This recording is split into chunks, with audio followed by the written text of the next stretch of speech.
Friends, welcome to the 7th episode of Reflective Pedagogy. So, in this episode, we are discussing about Gibbs Cycle of Reflective Pedagogy. This is having 6 steps, in which first one is the description. Whatever you have done, for example, you did a teaching, you taught a class. So, after that class, you need to describe on what happened. What happened. Only facts only you need to write here. You have to describe what happened. Nothing more than facts. For example, you taught a specific concept. On that concept, while you are teaching, most of the students may be quarreling in the classroom, or they are not responding, or they are not actually asking any questions, neither asking any questions, nor actually answering your questions. Then you are actually describing that as when I was teaching this subject in this concept, this is what happened. This is description. The second one is feeling. So you have to mention in your reflection that how did you feel? How did you feel?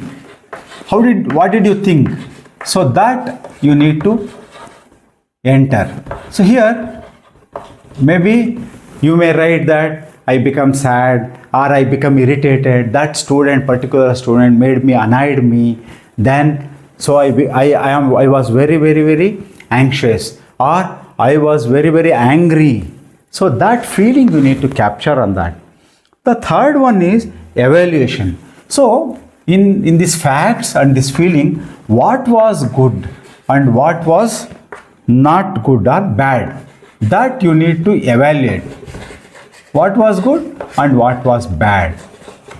So this is the third step in which you are actually evaluating about the experience, maybe regarding the facts and regarding the feeling or your thoughts. You are evaluating what was good and what was bad. Next, the fourth step is most important. You are analyzing it. Here only what was good and what was bad only you are writing. This is not the analysis, you are only evaluating. After evaluation, you are analyzing it. So you are analyzing it. Why did it happen? Why did it happen? For example, if a particular student annoyed you, you become angry about a particular student, you should be able to analyze that.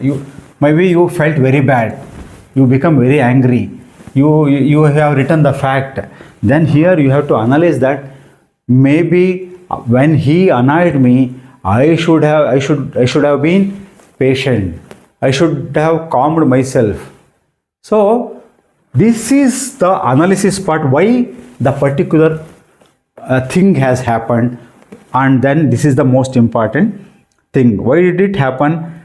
Connecting to theory or context. This is the most important one. Is you have to connect to theory or context. So connecting to theory means, so if a particular student made some mistake in the classroom, he misbehaved, you actually hit him, you gave punishment, then that has actually aggravated the situation. Then you need to connect it to theory. I should have not punished him physically. Corporal punishment is actually prohibited, and also this is of no use. You should be able to connect it to theory and context. That is the analysis. Then the conclusion part is, what did you learn? What did you learn? Out of this experience, what did you learn? This is the most important.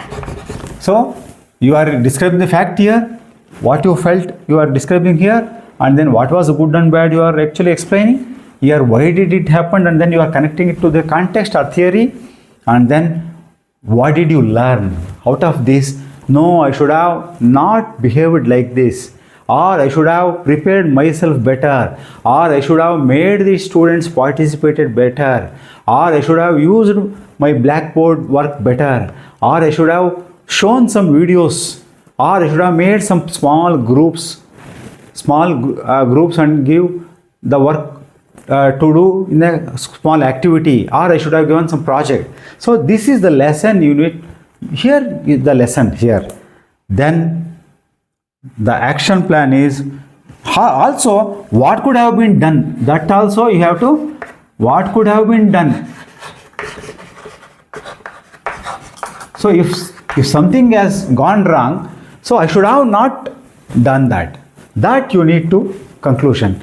And this is the sixth one, is the important step, wherein after all these experiences, you should be able to draw some action plan to improve yourself. So you have learnt a lesson because of this feeling, because since it was not bad, or if, for example, if it may be good also.